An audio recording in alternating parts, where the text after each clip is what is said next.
New for 96. With your hosts, Kevin McCauley and Chris Nguyen. This is awful. This is awful. Night shift? Night shift. Well, that's a podcast. Do you have that on? I do not have that on. I'm just Asian. No. Oh, that's not how I meant that. I meant Dear you use Lord. that. Oh, this is terrible. This is awful. We should just call it.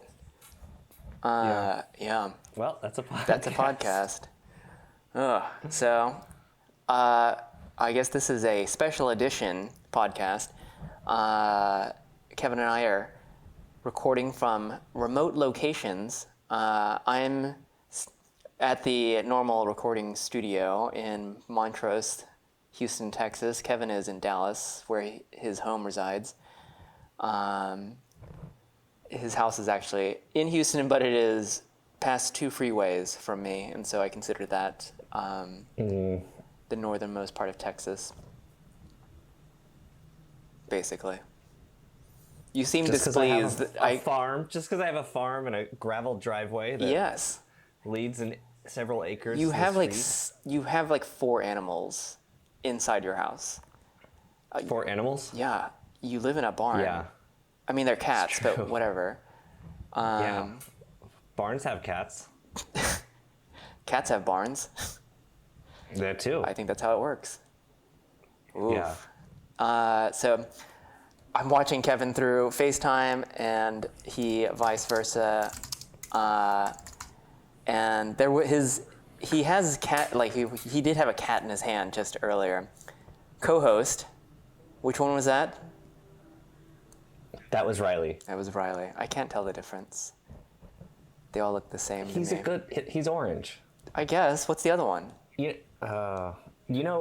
is like, 95% of all podcasts record this way, and for us, it's weird. It's weird. I don't know if everyone knows this, but normally we record this together at Chris's house, which requires a much more elaborate setup than just recording through the computers like this. Yeah, let's post each other's recording setups. Although, so technically I'm recording on our new studio setup, which is a Zoom H6 recorder with a lav mic, which replaces it's like going from the ENIAC computer that fills an entire room to a 1984 IBM PC that takes up an entire desktop.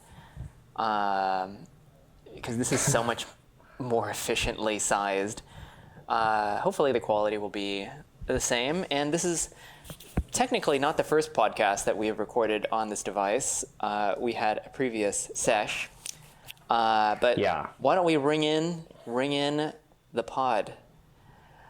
Welcome to another episode of New for 96 COVID edition. Wow, we'll sync that up in the edit. Yeah. With separate tracks, we can sync I that. thought you were going to say COVID-96, but... No, that's the name of that topic, but show some respect. Oh my dear God. I think I was actually listening to NPR today, and Terry Gross was also recording from her house, and her cat was knocking over things, and her husband was like, "Where's the TP?" in the background.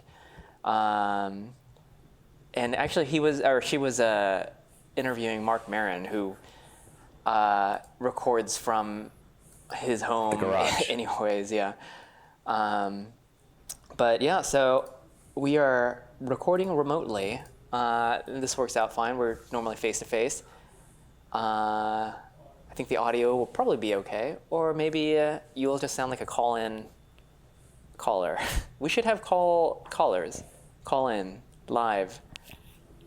And have prizes for quizzes. I think we have enough trouble with this recording setup. Yeah. How is my video coming in? Am I pixelated?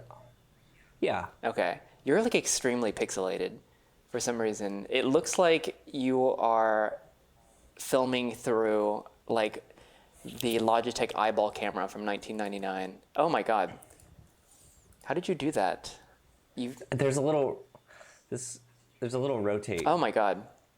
Wow. I don't know how I feel about that. Now you can see more. Yeah. Wow, I can see you're in the living room. I am in the living room. I am at my journaling desk, which I never sit at because I never journal, but I should. It's a dream journal desk. Yeah. I dream about horses a lot. I don't know why. I like to pet them in the dream. I'm cutting all this out. Oh my God. It's probably for the best. Normally we're up in my office recording this, but I decided to be downstairs because it was really weird just sitting in... It's weird sitting because there are two chairs. We sit in two like host chairs basically, even though we don't record, we don't film it. So it felt a little bit weird being up there sitting on one side of the hosting chair setup. So I decided to post up at a desk instead of being like on an empty like talk show set. Anyways, so this is a car podcast. Why don't we talk about cars, or should we talk about like what's going on? Even though I'm sure everyone is tired of hearing. Yeah, I think we should. Yeah. So some things are going on. I'm sure even as of the release of this podcast, things are still going on. We are attempting to practice social distancing, even though last week you were at my house. Yeah. And I glared at you every time you had to clear your throat or cough. But that's fine. I came over to your house just to get it out of my system. Yeah. Well, thank you. I thoroughly Lysoled every place where you sat. Okay. Yeah. How's that different from a normal day? I don't know. Whatever. I have decided to, because I've been at home basically for the last week, on occasion going out to the grocery store to grow facial hair, and so far it has been really unsuccessful. So my face is usually extremely shaven, and I've grown a mustache. I shaved the goatee part because it was coming in even more patchily than the mustache part. And I hate to say it, but it comes in as a Fu Manchu,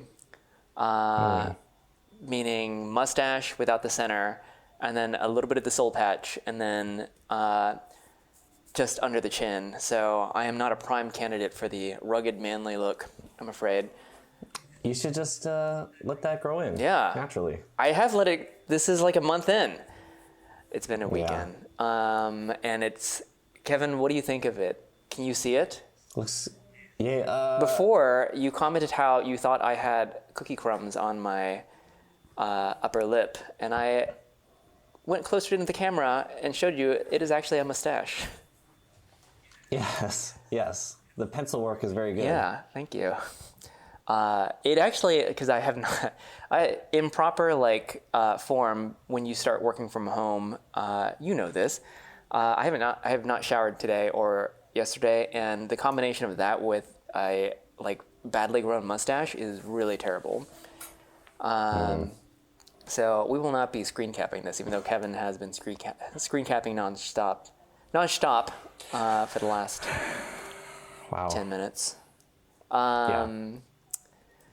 Also, speaking of going to the grocery store, I keep forgetting to make a grocery list every time I'm nearing the end of something. I don't know how much stuff to get. But without a grocery list, I don't know how long I should be holding my breath for while I'm in the store. So it becomes problematic by the time I check out. How are you dealing with things, Kevin? Have the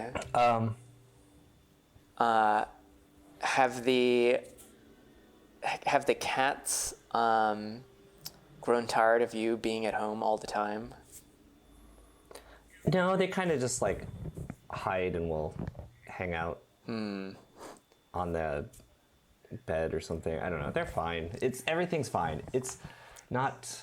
I mean, Laura doesn't go out much on the weekend, so it's during the weekend, it's oh, this was kind of like a normal weekend. Laura is your fourth cat. Yeah. Yeah, and also Laura your wife. is my wife. who is also a cat. And illegal only in Texas and Alabama. So, yeah, it's been not the biggest adjustment because I always work from home, but it is weird. It's like, oh, what am I doing tomorrow? Oh, that's right, staying in. That's the weird thing is like, you know, it's like, oh, what am I gonna do? Oh, I guess it's like, what am I gonna watch tomorrow? Yeah. Or, you know, I made the mistake of watching A Single Man, the Tom Ford movie. I was just like bored. It was 10 o'clock, and if you haven't seen it, it's directed by Tom Ford. It is a beautifully shot movie, also profoundly sad. And I don't know why I selected that movie, but I hadn't seen anyone in like a week. I started drinking whiskey, and it just made the situation far worse. But I recommend that people watch it because it is very well shot. So you haven't seen anyone? So am I like the last person that came to your house? You were. I had another friend come earlier in the week. He needed to do some laundry. But yeah, it was just the two of you. I've been trying to be good about it. Although I've gone out to the grocery store probably 5 times in the last week, which is not ideal. But and every time I go out, there are like tons of people still like out on the streets. And when I am driving by a park, there is plenty of mirth going on, which I... Do you know how you feel about mirth? Yeah, I just don't care for it. But yeah, people are still kind of congregating, and I feel like every mayor of every city is getting like really mad and releasing messages about how disappointed they are in people. But have you been driving around at all? I have not really. I've had to go to like Lisa's house because anyway, this is all boring. Lisa's staying like with her mom, so I've had to like stop and bring packages in and stuff. So I've driven a little bit, but on average, I've gone out like once every 2 days for something. I watched the 9/11 today, and so I took it out for a little drive. Yeah. For like not even 10 minutes. Yeah, I did that the other day when I had to move the 911 back into storage. So I moved the 911 back into storage from having parked it at a friend's place, and fearing like riding in the back of Ubers, especially now. I decided to like go for a run back to where but it my probably car... wasn't even like a mile, right? Yeah, it was about a mile. So it wasn't that bad. But I'd never thought bad. about that as an alternative to, because we live in like a purely like driving city. There's probably not even sidewalks where you went. No, it was actually very harrowing. That and trying to avoid people. So like when I run now and I cross people's paths, I hold my breath, which again is very trying when you're trying to run. But it's for their benefit and my own, I suppose. But anytime I'm in my car now, I turn on biodefense mode, which is basically just recirculation. And I assume that works, probably not as well as the Tesla one, but considering that, I don't know if this is true like in cars you've had in the past, but turning on recirculation doesn't seem to actually recirculate only in-cabin air. Like you can still smell like the outside. Usually like I turn on recirculation when like there's a bad smell outside. But it like still gets in sometimes. So it's probably not the best biodefense mechanism. I did change out my cabin air filter, which was probably full of COVID, but I'm sure. Yeah, I shook it out and put it back in. So I'm sure that helped. Anyways, speaking of doing things to cars, I guess part of how we're passing the time is slowly tinkering on things on our daily drivers. Since, again, just to kind of recap, you and I somehow have ended up... What was that? What?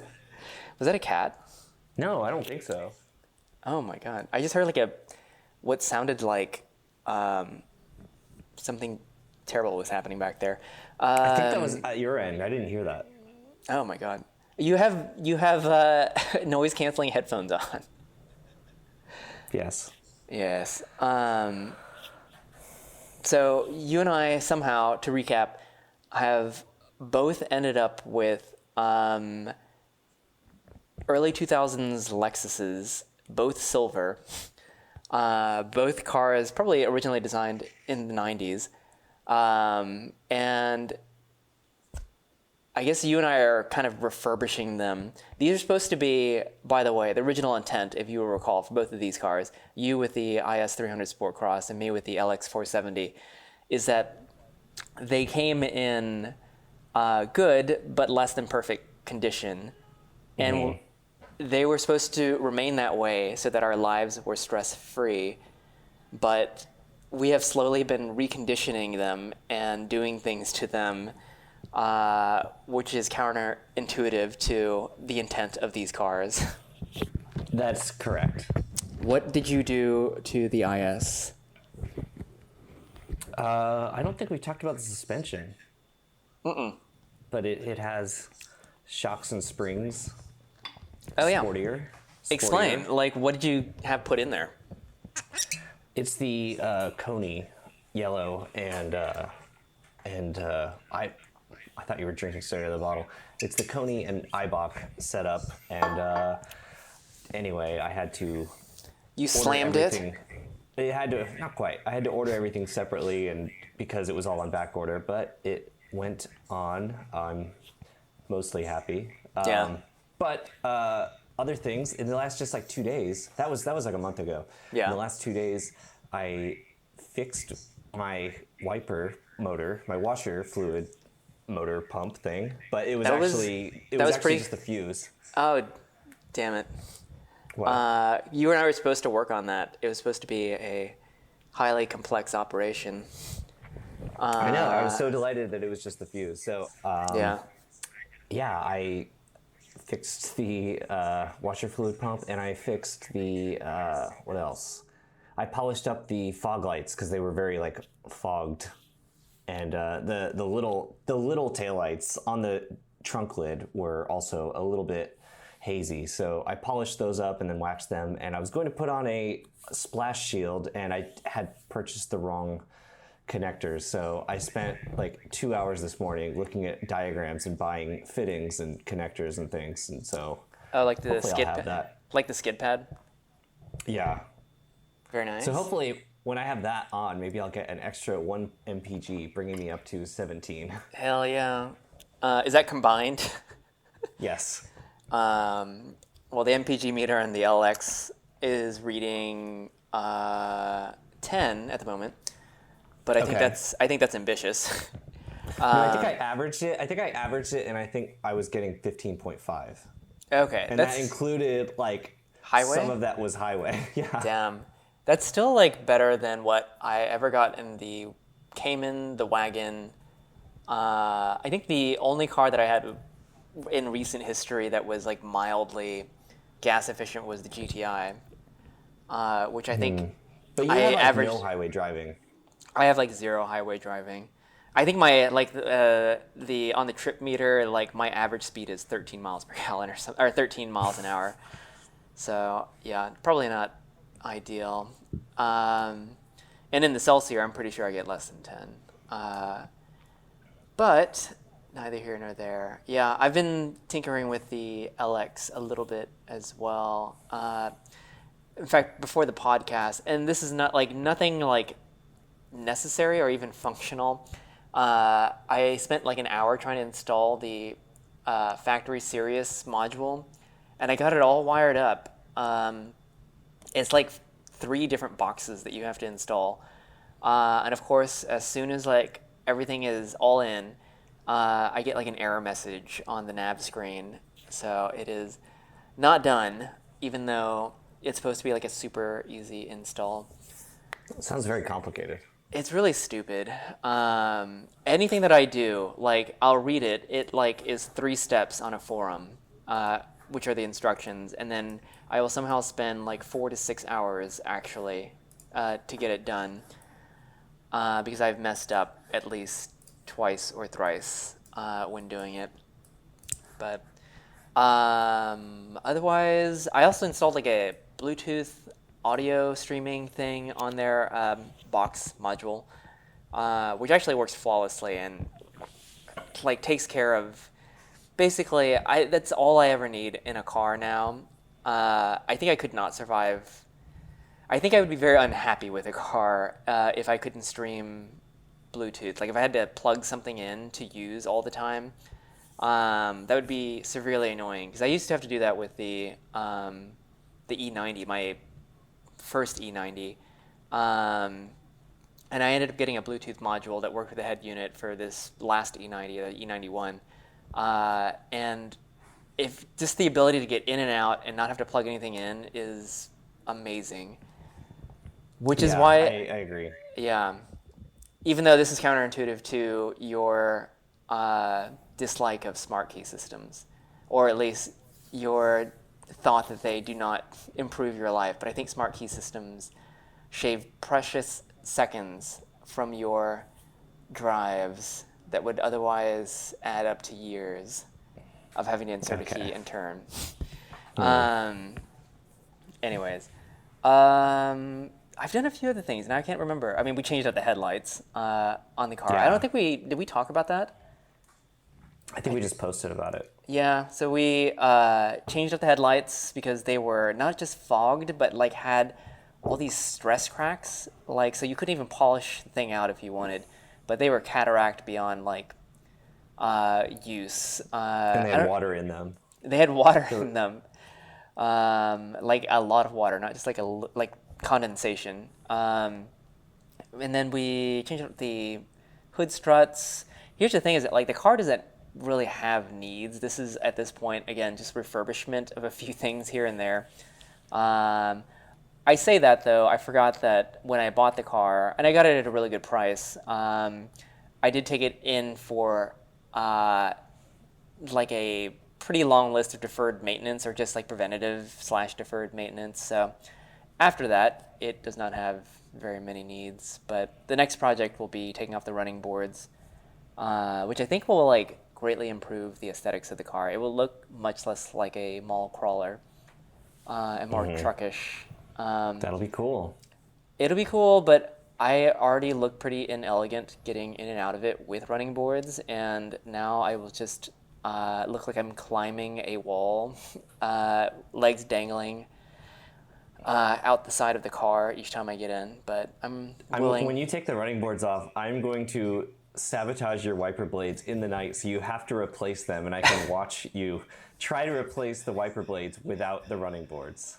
No, I will dangle myself precariously through the sunroof hole, and then somehow fall through the windshield. And then you'd be brought to grief on your automatic gear shift. It will be terrible. No, what will happen is like somehow I will like turn on the automatic wipers by way of my body, and then like get swept by the wipers onto the street. Yes. I did buy new wiper blades, and I bought Lexus branded wiper blades. Okay, so I'm so glad you did that, because it sounds so stupid, but I have never had great luck with even like expensive Bosch wiper replacements. Like they somehow don't fit quite right, or they don't seem to last as long as the OEM ones. Even the OEM ones are probably like it's just rebranded. Made by Bosch. Yeah, probably made by Bosch. But like the ones I put on the LX, so I got them when I got the LX. The wipers were streaking, and they were aftermarket ones. I ordered a set from a Lexus parts distributor, and they came, and they're so nice looking because they have like plastic shrouds. I don't know if it's actually aero, but it looks like it's for the purposes of like aero. But they have like little Lexus logos on the little like screw covers and this and that, and like it's just very nice detailing, and it works. The only downside is like the rear wiper, the Lexus logo is upside down, which is slightly upsetting, but it's fine. They're nicer, and they like work really well, and I think they last longer, if I am honest. We shall see. But I'm so happy to have washer fluid. Yeah. Just in time for the pollen season to be over, I finally have like washer fluid to wipe it away. Oh yeah, no kidding. I mean, I don't know if the season's over, but it seems to be on the decline. It might be. Right before this, I was on my roof of my house, like blowing all this crap off the roof because it's like bad for it to sit in the, corners and crevasses and stuff. So I wonder if they're doing that. How many cars are totaled in Texas annually by way of like oak tree, oak tree pollen, I guess. That's what it is, yeah. And it's bad stuff. In Houston and in Texas, just in general, I guess, we just get, I mean, I don't even know how to describe it. It is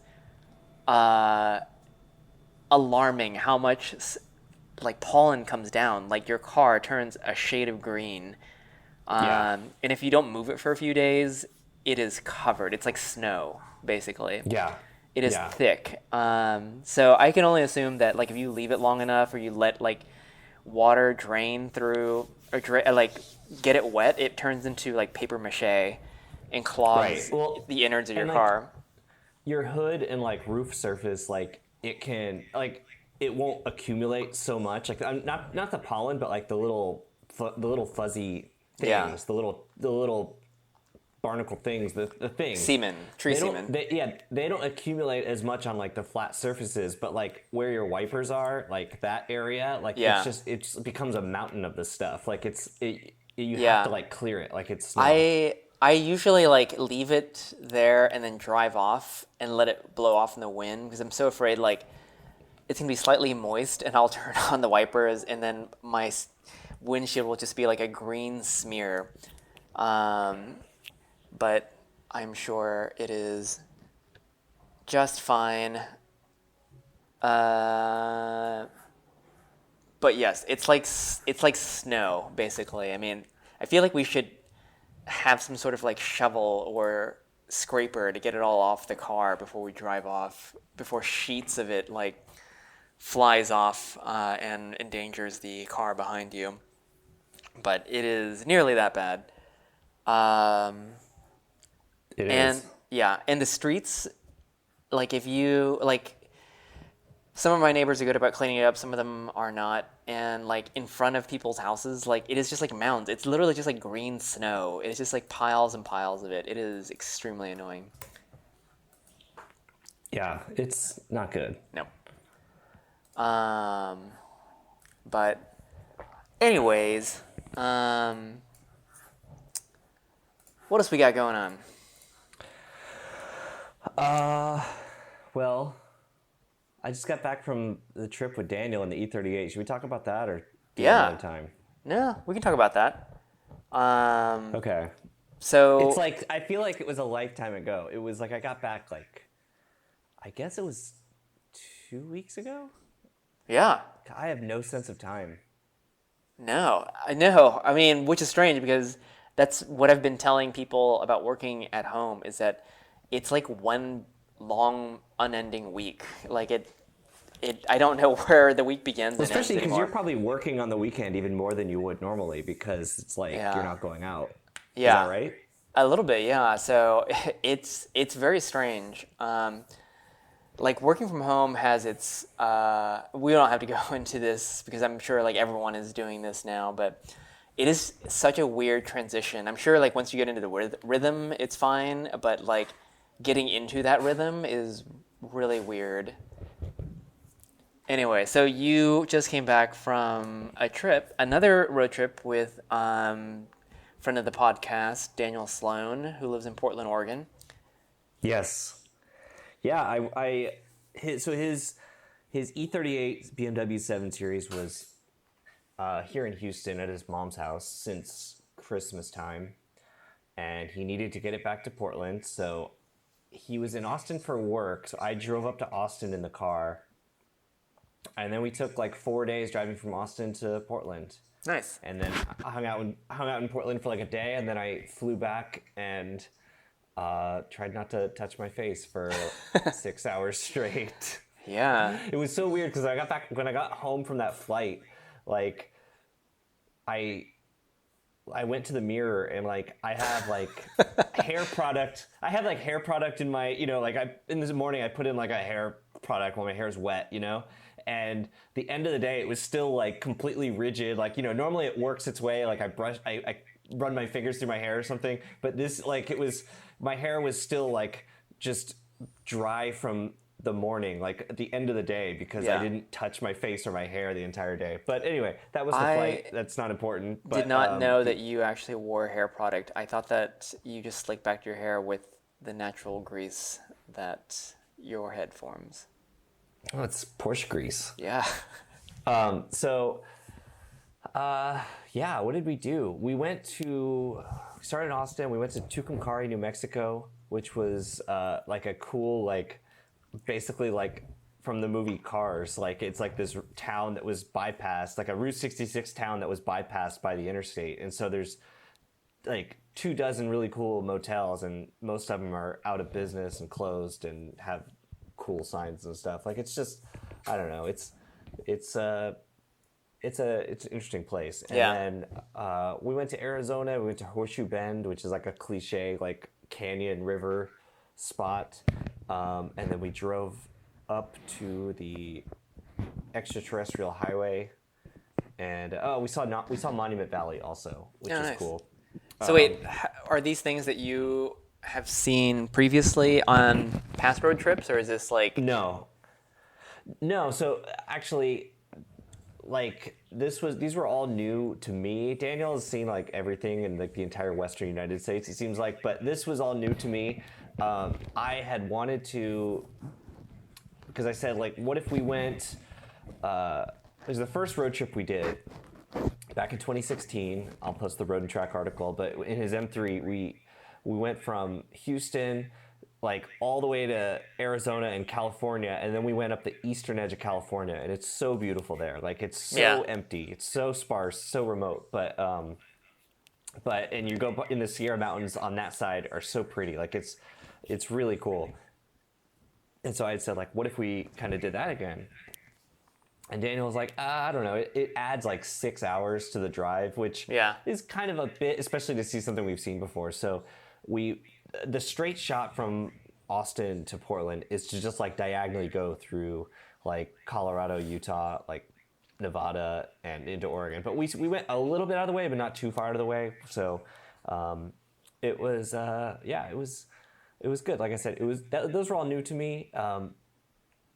We talked about how each trip that we've done, there's kind of like an iconic shot, especially because if I've done a story for it's funny, it's like the memories of the trips kind of become the photos that I take, like for me, but they become like the edited, like processed photos and everything. But I think the iconic moment of this trip was like, it's not like these tourist spots like the Horseshoe Bend. It's like we were up because of daylight savings time. We were up before dawn, like before the sunrise in Nevada. Yeah.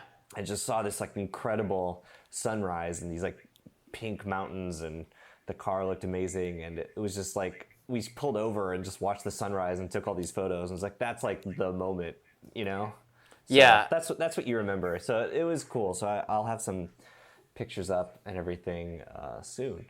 Well, this was the third BMW you have driven essentially cross country. Is that right? This was the fourth, and this was like our fifth or sixth road trip. Okay. Yeah, because this is our sixth road trip, because it would have been perfect if this was the seventh and the seven, but this was the sixth, because we did M3 to Portland, M3 from Portland to Monterey. We did Tesla like around Bend in Central Oregon. And then we did the M3 wagon from Colorado to Portland, and then the Phoenix Yellow Coupe from Colorado to Portland. Yeah. So how was the E38? Oh, it's great. It's I just gotta be like such a good road trip car. I mean, yeah, it's luxurious, it's comfortable, but it's also like a little bit sporty. It is the M Sport version. So entertaining, at least on a minimum level.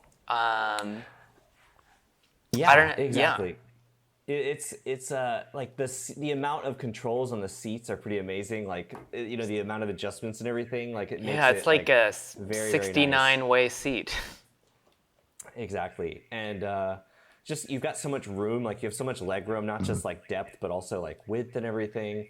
And you've got, it's just great. For me personally, it takes me back to my father's old 530, which was the 3-liter V8, but this is the 4.4 obviously, but it still starts with this like metallic ping, and it still like makes all the same noises.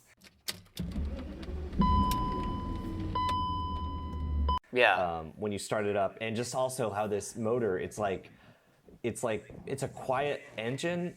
It's tuned to be very quiet, but like there's so much cooling required, so it's like their fan.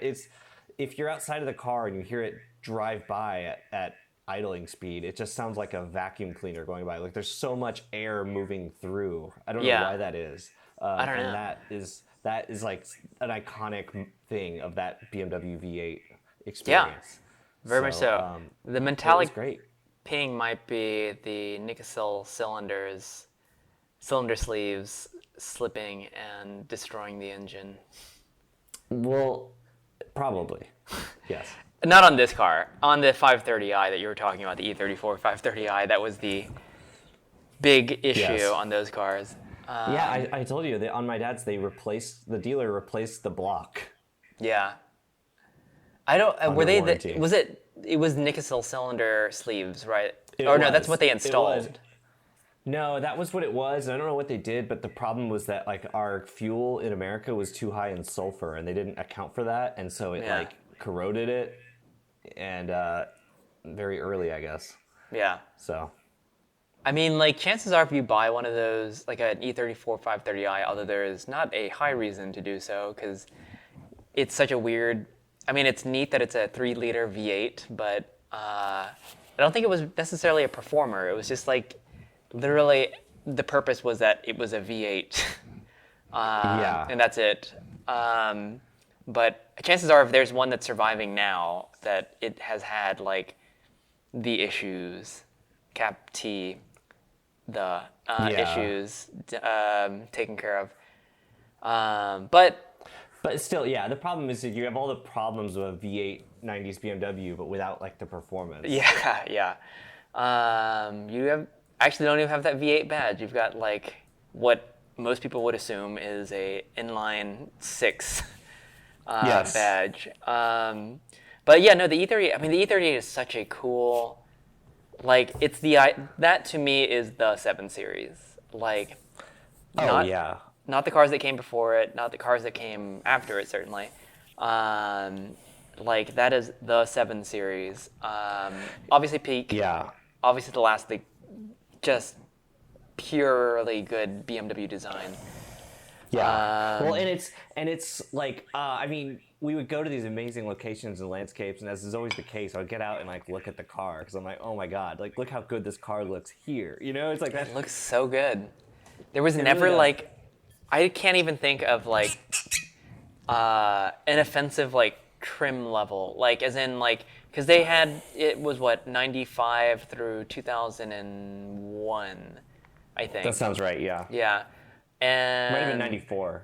Yeah, and people like in that time will like color key bits unnecessary, add like design elements just to make it seem refreshed, but even the updates on that car, like of that era, the E46, it went through the Dame Edna facelift, arguably becoming worse, although some people really like the facelift version. I do not. Yeah, I like the originals. The originals, like the original. We're talking about E46. E46, I'm sorry, yeah. Yeah, but to go back to the E38, it's I was so used to looking at this like long, like sleek, like beautiful car with this low belt line and everything. Yeah. And when we got back, like I think Daniel has like some of his prints like hung up or he has like some pictures around. Maybe he has a picture in his office, but like I see like seeing a picture of the M3 convertible with the top up, and I'm like, oh, it's so stubby. You know what I mean? Like my brain was so accustomed to this 7 Series over this time, and just how long and how like flat it is. And so you look at an E46, especially the convertible with the top up, and it just is like, oh, this does not look as good at all. Well, I have to say, like the E38 7 Series is like the perfect car shape in that it is unoffensive from every angle. Like, you just cannot find anything wrong with that design, inside and out, I think. And I remember obsessing about that car when I was a kid, and when that car came out, I just thought it was just perfect. And while like there have been many cars that I like fawned over when I was a kid, like the other car that kind of and this is not like a performance choice, it wasn't like a dream choice, it was the LS400. While like it's not an exciting design, it was just so perfect. Like it was unoffensive, like every line made sense, from inside and out. It was just like, it was such a logical and in a good way car design. But the E38 is sleeker, obviously. I would have one, except that I have been warned not to have one. Not by Daniel. Daniel will tell you should get the worst of anything so long as it is fun to drive while you can still drive it, as in while it's still working. But they're really reasonably priced. I sent you an ad recently for it didn't list the mileage, but it looked really good. It was a silver, unfortunately, on gray, E38 M Sport for $4,800, and it looked really good. And that's not it was low, but like that's not too far off from where these cars are typically priced. And it's if you can keep up with the maintenance, like, man, that's a pretty cool like daily driver or long distance hauler. But so good trip. Yeah, totally, very good trip. Also, Daniel has he put in a different steering wheel, so it's I think it's the steering wheel, but it has like a different basically recovered new leather with like M stitching, and it's nice because it's new leather, so it's not like completely shiny. And it's like a little bit thicker, but it's like a little bit plusher. It actually fits with the character of the car, I think. Oh, interesting. Because it's almost like soft touch because it's so like it's more plush, but it works. It's good. Does it have thumb grooves? I can't remember, but I think so. Okay. I am not a fan of thumb grooves on like non-sport cars. I have to look at a picture. I cannot remember. Okay. That rental Corolla that you also had, because that's the loaner car of choice for where we take our Toyotas / Lexuses. But it like had thumb grooves, and I was like, this is like, well, I guess kind of nice, completely out of character for the car. Like it had such an aggressive steering wheel. Like it was really thick, and it had like all these like curvature, whatever elements to it. It has very subtle thumb grooves. Yeah. So he was talking about that, replacing the steering wheel. The E38. Yeah, the E38. Yeah. He was talking about replacing the steering wheel at some point, but he had limited choices. So is it the same 3-spoke or? I think it is. Okay. I think it's the 3-spoke. I think it's like the E36 M3 wheel. Oh, I didn't know that worked, because he was lamenting that like. He couldn't get the E46 wheel because it wouldn't work on the because of the not OBD, but something to that effect. The one that comes with this car, it's a sport wheel, but it's like 3-spoke, but it has like this massive round center to it. Like it looks like it comes out of a Packard or something. It's that wheel. It's not the best wheel, but yeah. And the one that came out of the E36, which I think also came in certain E46, like early E46 models. The tri-spoke, like really skinny airbag wheel, looks really good. I really like it. Oh, that is good. Yeah. Yeah, it almost looks like there is no didn't know airbag. that. Yeah, I bet you it's just like the world's smallest airbag. It's just like a fist size. Yeah.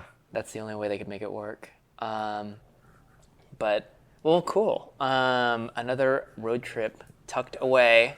And it looked good. One of these days, I will, because I just I would love to take a cross-country trek, but I have such a short attention span for long-distance driving that I don't know. I will turn into a skeleton like the first 10 miles. So, whatever. But speaking of BMWs and Pacific Northwest treks, so the BMW, which sold on BAT about a month ago actually, was picked up. Wow, it really was. Yeah. He came out from Seattle. Yeah, so the buyer was from Tacoma, Washington, and as of when the wagon had sold, it was not this epicenter of viral activity that it is currently. And so the owner came down. He was a super nice guy. We'd been communicating, and he had actually booked a return trip. Just in case for some reason it didn't work out or he couldn't drive the car back, he had booked a return flight just in case, and it was canceled. And I texted him the day that he was supposed to, or the day before he was supposed to arrive, just making sure that, with the world burning down, if you're still coming to Houston to pick up the car, and he did, and it worked out. He showed up in an Uber at my storage space. We had an unspoken understanding that there was going to be no physical contact whatsoever, not even the exchange of papers. We'd taken care of everything online anyways over email, but we didn't shake hands. Although, I felt weird about it. I didn't know, I didn't want to be a dick, but also at the same time, it's a weird situation right now. Sure, and yeah. Luckily, when he got out of the Uber, his hands were full, and so we didn't have to deal with it. But when he had to leave, we were just kind of ending the conversation, and I looked at him and I was like, well, have a good trip. And he was like, well, thank you. And he looked at my arms, which were folded, and as I was more than 6 feet away from him, I was like, okay, I guess I'll go now. So did he send you any pictures from his drive back? He didn't. He was supposed to. So he and his wife have an E30 cab, and I think other cars too. And he was supposed to send me a pic, but he hasn't yet. So I think I might follow up with him and just see how the trip went. Hopefully he made it back. I should have followed up, I suppose. But I think all is well. He seemed really content with the car upon feasting eyes on it for the first time ever. Did he comment on the photos? He did. He was like, "Yeah, the photos probably added a couple of grand." Not enough couple grand. Yeah. Well, you should have taken better photos, Kevin. That's true. Yeah. No, but he. I should at least send him. I should send him a few high res things. I think he's going to use it as a daily driver up there, which actually, again, I think that's a bold enthusiast choice for him, because he's from the Pacific Northwest, and most people choose all-wheel drive cars up there, but he chooses to stand out with a rear-wheel drive manual wagon in a slick and snowy at the worst of winter parts area. But honestly, I think I would do the same thing because I'm stupid. Well, I'm stupid. He's not stupid. I'd probably have a rear-wheel drive car anyways if I moved up to that area, which I've always wanted to. Where's Tacoma in relation to Seattle? Tacoma is 40 minutes south of Seattle. So it's SeaTac, the airport, is a city, and it's literally like the in-between.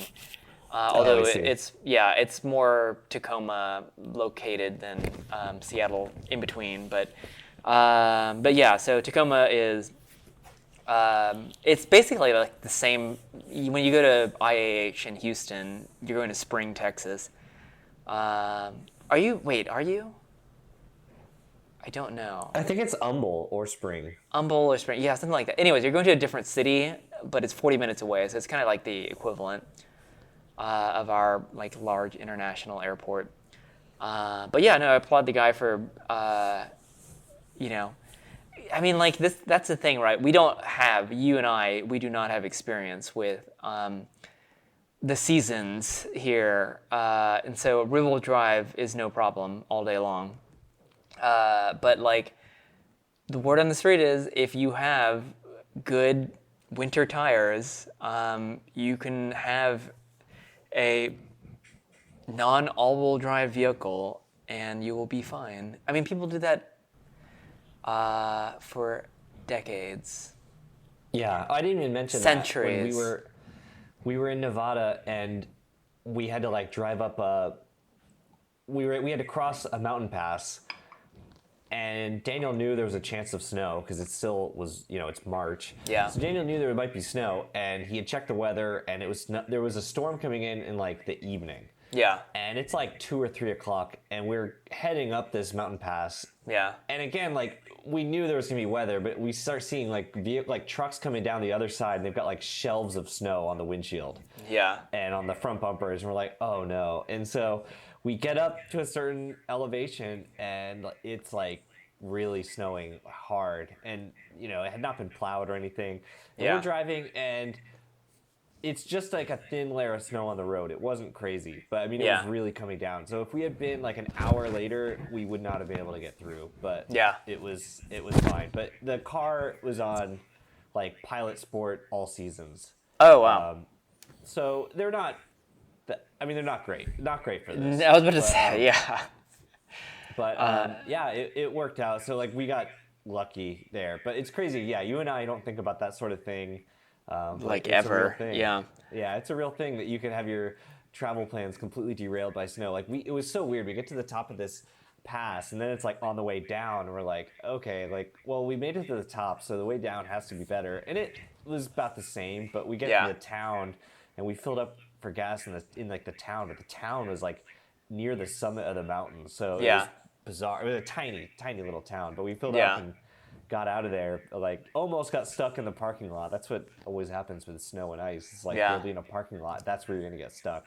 But we got out of there and then kind of made our way down the mountain and didn't have an issue. So it luckily cleared up after like 15 minutes of driving. We were back in the low enough that there was no snow. Yeah, nice. Because he has transitioned from the Pacific Northwest to down here on a trip before on Blizzaks. Yes. Which then becomes unfortunate down here. So it is a situation. Yeah, it snows here sometimes, but I mean, it snowed like I've seen snow here like twice in the last 10 years, and but I've seen it stick like once. Yeah, to, like, exactly. objects. And when it does snow or freeze over, like it is, all hell breaks loose. Like cars are just like sliding into like buildings. Like we do not know how to handle not dry pavement, but slick pavement. You look like you've lost something. Oh no, I found a cat. Oh, I see the tail. I see. We have an unexpected guest. Oh, he's being good. Oh no, he's getting antsy. I see the claws coming out. He does not care. I didn't say Nancy, I said antsy. Well, my God. Well, that's cool. Also, speaking of BMW, recent news. Breaking. Good news, everybody. BMW has decided to become even worse.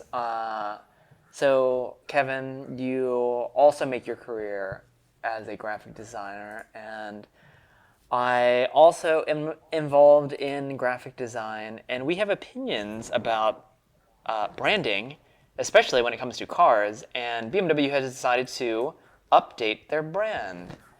And it is It's really something. Summary, not good. No. Boy, like, I read all the rationales. So if you have not seen it, please Google it. But chances are that you have seen it. It is this like weird reductionist flat logo where I can't even describe it. It's just like hollowed out. So the black becomes white, and the white becomes gray, sort of. Like the lines are gray, curiously weighted. Yeah, and they say that this is just for non-badge applications, but they have in fact had this logo on a concept car before. Yeah. And it basically, I can see the creative intent, and it's bad, but it inherits the car's color as a background, and I don't necessarily think that's a good thing. It has become, it's just bad.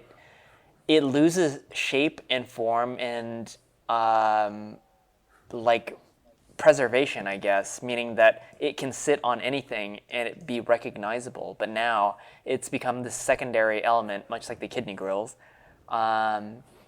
where like if you have the wrong color, it gets completely lost, or it's just bad. The blue stands out. Is so weird now. It's just I like the like 90s version where it didn't have the 3D beveling and everything. Yeah, I agree. Like when it was basically in its ultimate flat form, like it was funny because it was clearly defined as the BMW logo, and no matter where you put it, whether it was on a letterhead or on the back of a car, it was very clearly what it was. And while it's probably appropriate that BMW wants to hide who actually makes the cars that they're making now. Yes. I mean, you've seen that they are ashamed of having the Hofmeister kink. Yeah, so... They try to hide it. If you can't tell, listeners, Kevin and I are not fans of where BMW have gone in the last, honestly, near decade. Okay, Chris, if you had to drive, like if you had to have a new BMW, what would you have? Like a brand new BMW? A brand new BMW. An M2. Okay, besides that. Of some kind. Besides that. No, there's only one kind. It's the competition. Of course, yeah. Oh my God. Well, I sent you today maybe all of them have gone this way in terms of devaluation, but like that a F80 M3 has depreciated. Like a 2016 low mileage M3 is less than a base model current day 3 Series. And that's a tremendous amount of depreciation for a car that's supposed to be good, which I'm sure it's fine. Mm-hmm. I've not personally driven one, but... that's close to the base price of the 2 Series Grand Coupe. Yeah, so basically I sent him one for $40,200 or $890, and I think the base price for a 330i is $40,200 and something, something like that. So, one, if you had the choice, the 2 Series Grand Coupe base price is $38,500. Oh my God, that is so much money for that car, and it looks like a Corolla. Oh, that's terrible. Oh God. Except the Corolla looks better.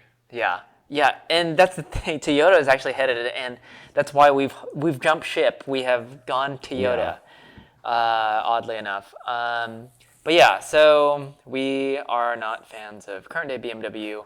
While they're fast cars that handle better than other current day, also everything goes fast anyways. it's just not the same. Like, we were just waxing about, like, cars like the E38, and God, it's such a... We sound like curmudgeons, but I mean, come on. Like, That's if every why people car... tune in. Yeah.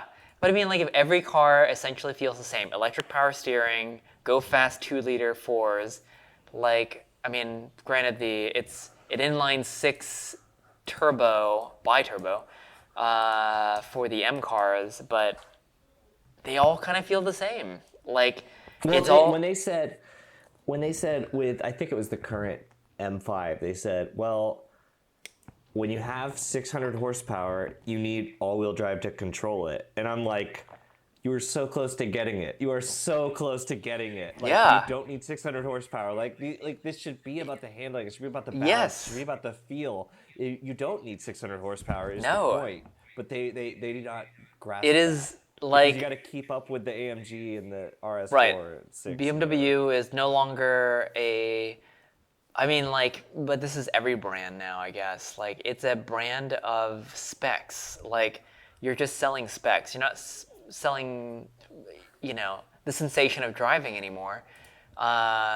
You're selling, like, video game apparatuses. Like, every car can go fast now. So no one cares that. No one cares about the sensation anymore. Everyone cares about the fact that they have to keep up with the numbers.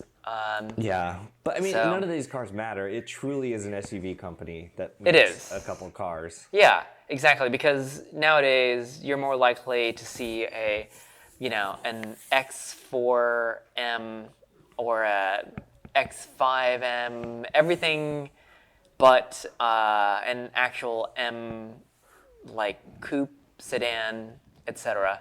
I don't know when the last time was that I saw. I've seen so many like I've seen so many.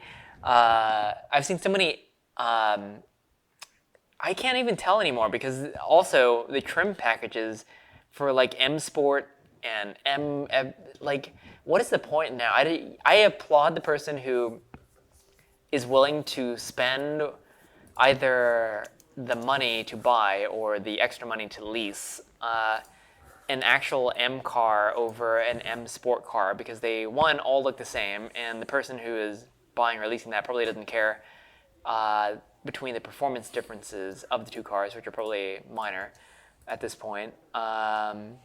Like, that is... Clearly, new BMWs are not for me, so I won't go into the depths of what is the point anymore. Like, I don't understand things Yeah. as far as new cars go. So why don't we talk about old cars then? Do you want to take a little bat quiz? I would love to. Okay. So this is not necessarily a new segment, but I thought that there were some interesting cars that have sold recently on bringatrailer.com. Do I need to be looking at anything or do any homework or anything? No. What I'm going to do, since you're remote, Okay. I'm going to send you a photo of the car in question, and okay. you are going to estimate the final hammer price of this car. Ooh, this is a good game. I like this. So, the first car that we have is a car that ended today. And okay. so first car, let's hope that the internet is going to keep up. I've just texted you a 5,000 mile 1978 Ford LTD Country Squire. So here's the thing. I did see. Did you see the? Go on. Okay. I actually think this I is didn't super. see the price. Okay. I saw some chatter about this auction on Twitter, Yeah. but and about the. I saw some chatter about the bidding, but Okay. I don't know the price. So I actually think this is pretty cool. Like, I think not necessarily like it's not it's a sum of its parts thing. It's obviously not a fast car or a car that drives well. It is, however, like a perfect slice of Americana from the 1970s. And like, if I had an unlimited garage, I would totally buy one of these things for like as like a road trip car, or like, if I had a house in Nantucket or something, this would be the perfect, vacation drive. Anyways, so this thing is pristine, 5,000 miles, doesn't need a thing. What do you think the final hammer price was on this? $42,000. Okay, you are off by $3,000. It was $45,000. Wow, I was pretty close. You're pretty close. That's an insane amount of money for this car. I bet you this is... Well, so the chatter that I saw on Twitter was that it went up by $20,000 in like the last 30 minutes. Yeah, but I will say... I knew it was more than 20. Yeah. I will say that it's not worth it. Like, I think this thing is more showroom conditioned than I have ever seen this type of car ever. Like, the wood is still matte on the side of the car. Beautiful. Yeah, it's pretty cool. And it's a good color, too. Like, it's very good. Green with the weird cloth interior. Anyways, so the next car that we have, why don't we go with something a little bit off-kilter? Okay, we have a 2003 Ford Crown Victoria Police Interceptor. And the reason why I selected this one is, one, that's kind of weird that they had one of these, but also that it came from a town called Placenta. And the badge number on the side, or I don't even know what to call it, it cruised Route 69. So... wasn't this part of... I saw this auction when it went up. Wasn't this like part of like One Lap of America? It was. So that is actually why. It says Interceptor in the Hellcat font. It does. Which is ironic since it is a Ford. I did not, but... okay. So 96,000 miles. Yes, 96,000 miles. Bonneville Speed Department. From the Placentia Police Department in California. It was used as an unmarked vehicle. What do you think it sold for? I'm gonna say $8,000. You would be, that'd be the Wawa music on Price is Right. It's $6,400. Oh, okay. Oh, yeah. To be fair, who knows how do you estimate the ending price on this? And what kind of collection does this go into? It's hard to say. Yeah. Okay. Why don't we go to something a little bit more interesting? A 1968 Mazda Cosmo Series 1, which is such a beautiful car. It absolutely is. The only one I've ever seen in person was in Japan at the Toyota Museum of all places, and it is tiny. Like it looks Miata sized, and probably is. Yes. So rebuilt, 982cc 10A rotary, 36,000 kilometers, pretty low. Yes. What did it sell for? I'm gonna say 55,000. Okay. You are off by quite a bit, $97,000. Holy shit! Okay. Yeah. That's good. Okay, because only reason is because again, I actually was watching this auction. Yeah. And with like an hour left, the email it was at like 48. Okay. Yeah. So that was what fueled it, but it is absolutely worth. It is worth 100,000. Yeah, it's beautiful. These are so cool. And they're so rare. Like you just don't see them. And Myron Vernus has one, right? Friend of the show, Myron Vernus has one, and actually he commented on this auction. Really? When it went up, when it went up, I was like browsing through the comments, and he had, he was offering up some knowledge and stuff about it and dispelling some myths, which is so cool excellent. To see community. He's the man with the knowledge. It sounds like rebuilding these anything is it's tricky, but yeah. I can only imagine. It requires a devoted person because the parts, they're just non-existent. Oh, yeah. I mean, I don't even know what the production numbers were, but I'm sure it was low. Yeah. Okay, yeah. So the final car. And I thought there was 7 of these. There were 7 of them, but it will go on and on. So unless you want to go through all of them, I think we should... I do. This is really fun. This is fun. Okay. Well then, this doesn't have to be the final one, but I think this is relevant to you. A 34,000 mile, 2005, last year. Oh no, year before last. Penultimate. 2005 Lexus IS 300 Sport Cross, 34,000 miles. What did this sell for?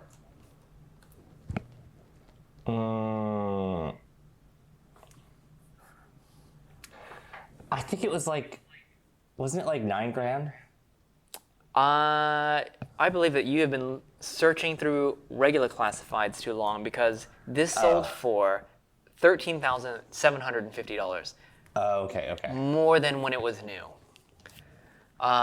Which is a lie. It actually sold for very similarly to the E91 base price when it was new, for $34,529, which I think was a couple of grand shy of the equivalent BMW at the time.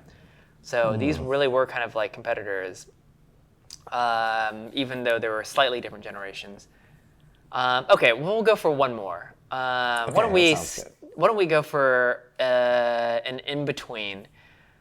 Since we're on this Lexus Toyota mindset between the two of us, what do you think an 8,000 mile 2001 Lexus GS 300 went for? And let's just state that while you were looking for a car, you considered the GS 400 of this generation. This is the quad light, rear-wheel drive, something wicked this way comes.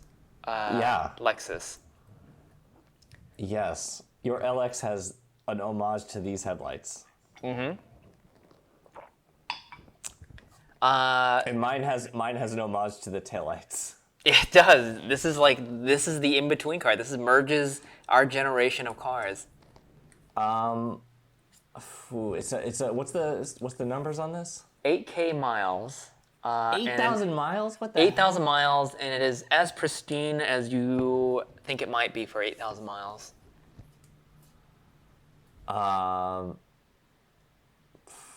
14 grand? Okay. You're actually in the ballpark. It is $15,299 was the final hammer price for museum quality GS300, which is probably the highest a GS300 has gone for in a very long time. Yes. And it doesn't have the same cachet, unfortunately, as the LS400s, which are going for about 10 grand more on bring a trailer for this type of mileage. But so That's secondary sub-question: what did this car sell for brand new in 2001? Oh, that's a good question. I'm gonna say. So wait, base price or MSRP for this one as optioned? We can go for as option, although it's not far off. I'm gonna say 42. Okay, you're not too far off. It's 43,468. Wow, Although I'm really close. I lied a little bit because I think if I can read that tiny print, I think it says $38,000. $38,000 was the actual selling price of the base price, I should say, base price car. Oh. Yeah. So, there we go. I was gonna say I have never driven one of these, but I actually have. Oh, really? Yeah, a friend of mine, his dad had one, and we drove it to Little Rock, Arkansas, and he bought a Subaru Impreza 2.5 RS, and Wow. I drove this most of the way home. So was it wicked, as the advertising suggested? It was nice. It was not too wicked because it's a Lexus 6-cylinder. Yeah. Well, it's the 6-cylinder. I think the wickedness was on the V8. I guess so. Actually, I remember seeing that commercial for the first time. That was ingrained in my memory because I was really a big fan of the Gigaro GS300, and so I was really invested in seeing where this car went, and I hated this design when it came out because it was so I don't know. Now you have an SUV with this design. Yeah, basically. But it looked like ahead. the E-Class of the era. The 120... Ooh, no, I don't remember. W210? W210, yeah. The best one. Yeah, so they went with, this was the first quad light. No, the SC300, 400, 300, 400 had like introduced a quad light. Maybe that's where it came from, but I want to say that this probably copped that the treated it very different. Yeah. E-Class, yeah. But go on, you're saying? I hated that Something Wicked This Way Comes advertising because I was such as the youths would say, I was such a stan for the 540 Sport. Oh, yeah. BMW. And like and so they came out, they busted out of the scene like boasting about how fast this car was. Yeah. And they're like, well, you have to compare, like you read the fine print, which I did angrily, and that's comparing like automatic versus automatic. But it's like the BMW could come in a manual, and it was much faster as a manual. So I just didn't like that.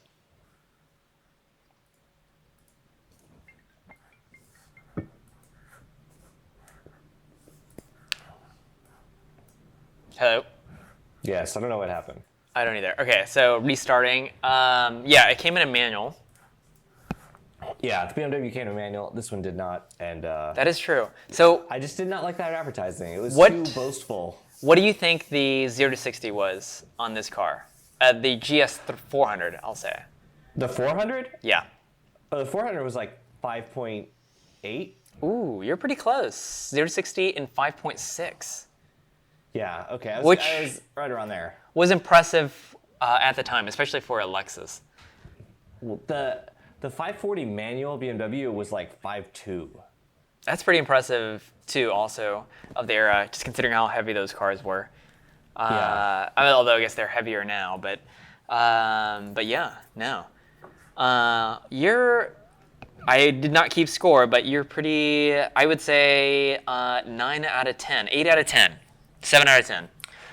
Pretty good. Pretty far off on the Cosmo. You're pretty far off the Cosmo, yeah. That was the major part, but that was and the Sport Cross. That was a tough one. Cool. Well, I think that might be a podcast. So, our first remote recording session. Hopefully, it went over well. So, thank you for listening. Yeah. Do follow us on at New496 on Instagram and Twitter. And email us, should you wish, at new496@gmail.com, all spelled out, of course. Obviously. Okay. Well, goodbye, all. Bye.